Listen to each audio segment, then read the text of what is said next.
प्यारे बच्चों, 10 जमा 2 कक्षा के हिंदी विषय की इस ऑनलाइन कक्षा में आपका स्वागत है और मैं हूं देवेंद्र कुमार शर्मा। बच्चों, आज हम तुलसीदास का पुनरावलोकन करेंगे। तुलसीदास के जीवन, उनकी रचनाओं और काव्यगत विशेषताओं से संबंधित वस्तुनिष्ठ प्रश्नों की तैयारी परीक्षाओं के लिए हम कैसे करें, आज की कक्षा का हमारा उद्देश्य यही है। तो आओ तुलसीदास के जीवन, रचनाओं और काव्यगत विशेषताओं को इस प्रकार से जानें जिससे उनसे संबंधित वस्तुनिष्ठ प्रश्नों के उत्तर दिए जा सकें। बच्चों, सबसे पहले तुलसीदास के जीवन के बारे में जानते हैं। उनके जीवन से संबंधित कुल 10 बिंदुओं को हम यहाँ देखेंगे और ये 10 बिंदु 10 प्रश्नों के रूप में आपको परीक्षाओं में आ सकते हैं। तुलसीदास का जन्म कहाँ हुआ था? तो बच्चों, ये 1532 ईस्वी में राजापुर में हुआ था। यानी तुलसीदास का जन्म स्थान राजापुर, और उनका जन्म हुआ 1532 ईस्वी में। इसके बाद बच्चों, तुलसीदास के माता पिता के नामों से संबंधित प्रश्न आपको पूछे जा सकते हैं। तो तुलसीदास के पिता का नाम आत्माराम दुबे और तुलसीदास की माता का नाम हुलसी देवी। ये पूछा जा सकता है तुलसीदास जी की माता का नाम क्या था, या ये 4 विकल्प देते हुए बहुविकल्पी प्रश्न के रूप में भी ये प्रश्न पूछे जा सकते हैं। और बच्चों, तुलसीदास के बचपन का उनका नाम था राम बोला, और उनकी पत्नी के रूप में जो स्त्री प्रसिद्ध है उसका नाम था रत्नावली। बच्चों, उनके गुरु का नाम नरहरिदास था, उनको नरहरयानंद भी कहते हैं, और उनकी मृत्यु हुई 1623 ईस्वी में, और मृत्यु का स्थान वाराणसी या काशी है। और जहां तक तुलसीदास की विचारधारा का प्रश्न है, वे भक्ति काल की सगुण भक्ति धारा के अंतर्गत आने वाली राम भक्ति शाखा के प्रतिनिधि कवि हैं। बच्चों, भक्ति काल में 2 प्रकार की काव्य धाराएं हैं, एक सगुण भक्ति धारा है और एक निर्गुण भक्ति धारा है। वे सगुण भक्ति धारा के अंतर्गत आते हैं। सगुण भक्ति धारा में भी 2 शाखाएं हैं, एक राम भक्ति शाखा है, एक कृष्ण भक्ति शाखा है। तो तुलसीदास जी राम भक्ति शाखा के प्रतिनिधि कवि हैं।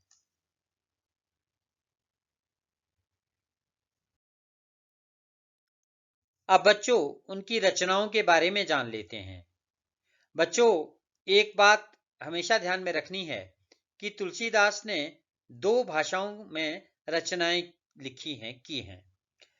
पहली भाषा है अवधी भाषा और दूसरी है ब्रज भाषा। तो इन दोनों भाषाओं में वर्गीकृत करते हुए हम उनकी रचनाओं को जानेंगे। कुल 12 या 13 रचनाएं उनकी प्रामाणिक हैं। उनमें से अवधी भाषा की रचनाएं हैं रामचरितमानस, जो उनकी प्रमुख रचना है। रामलला नहच्छु, यह भी अवधी भाषा में है। बरवे रामायण, यह भी अवधी भाषा में है। पार्वती मंगल, जानकी मंगल, रामाज्ञा प्रश्न, ये सारे की सारी रचनाएं उनकी अवधी भाषा में है।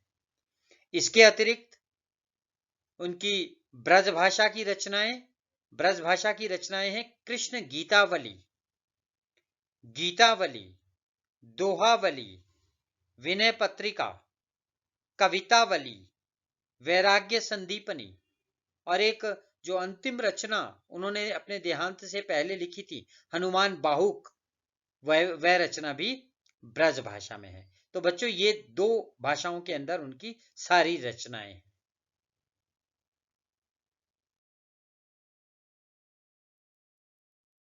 जहां तक उनके काव्य रूपों का प्रश्न है, तुलसीदास ने रामचरितमानस के रूप में एक अमर महाकाव्य हिंदी जगत को दिया है। तो उनका महाकाव्य है रामचरितमानस। इसके अतिरिक्त उनके खंड काव्य भी हैं।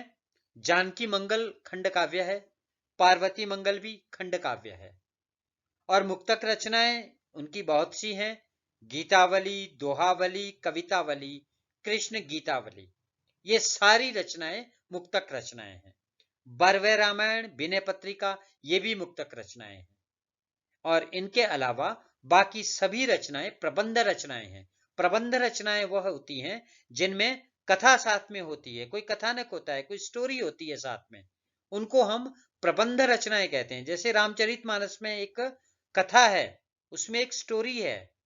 जानकी मंगल में सीता और राम के विवाह का वर्णन है, एक स्टोरी है। पार्वती मंगल में शिवजी और पार्वती के विवाह का वर्णन है, उसमें भी एक कथा है। तो ये जो कथा वाली रचनाएं होती हैं उनको हम प्रबंध रचनाएं कहते हैं। तो बाकी सभी रचनाएं, गीतावली, दोहावली, कवितावली, कृष्ण गीतावली, बरवे रामायण और विनय पत्रिका, इनके अलावा सभी रचनाएं इनकी प्रबंध रचनाएं हैं।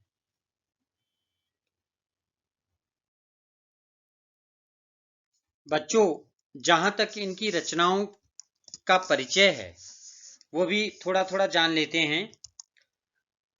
रामचरितमानस इनका अमर महाकाव्य है। जैसा कि पहले भी आपको बताया गया, रामचरितमानस की भाषा साहित्यिक अवधि है। इसमें 7 कांड हैं, कांड अध्यायों को कहा गया है।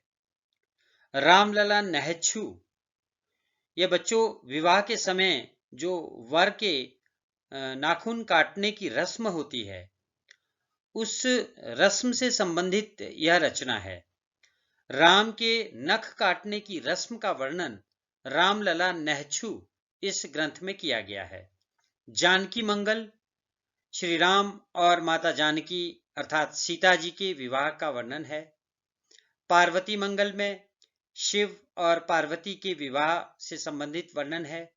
बरवे रामायण, ये बरवे एक छंद का नाम है और बरवे रामायण में राम कथा से संबंधित 69 बरवे संकलित किए गए हैं। रामाज्ञा प्रश्न तुलसीदास की इकलौती ज्योतिष संबंधी रचना है। जबकि कृष्ण गीतावली तुलसीदास की कृष्ण से संबंधित एक काव्य रचना है, अर्थात कृष्ण गीतावली तुलसी का कृष्ण काव्य है।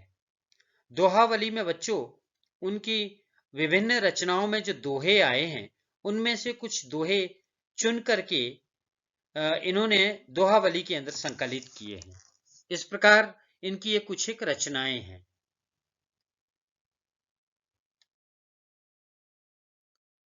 बच्चों, जहां तक तुलसीदास की काव्यगत विशेषताओं का प्रश्न है, उनके आराध्य वो राम हैं।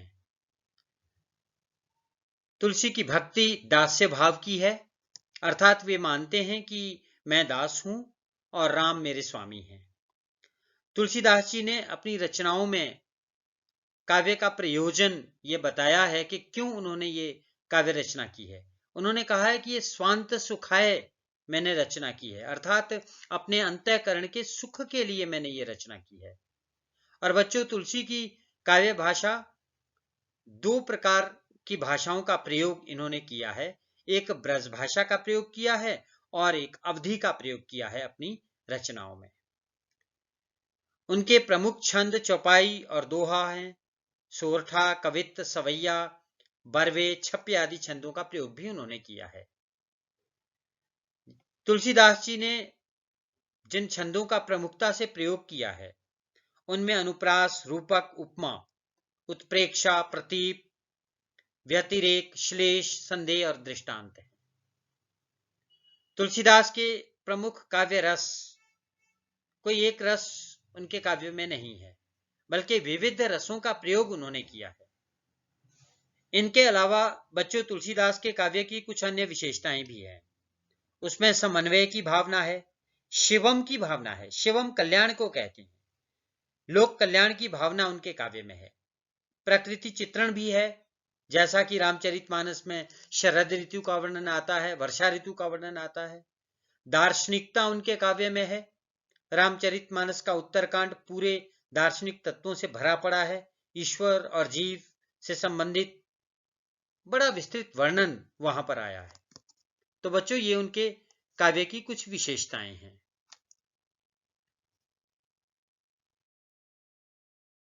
बच्चों, आज की इस ऑनलाइन कक्षा में इतना ही। इस कक्षा के बाद आपको कुछ वस्तुनिष्ठ प्रश्न दिए जाएंगे और उन प्रश्नों के उत्तर आपने ढूंढने हैं। ये सारे वस्तुनिष्ठ प्रश्न आपको बहुविकल्पी प्रश्नों के रूप में दिए जाएंगे, अर्थात 4 विकल्प वहां पर होंगे। उन 4 में से कोई एक सही विकल्प आपने चुनना है। तो आज की कक्षा में इतना ही। जय हिंद।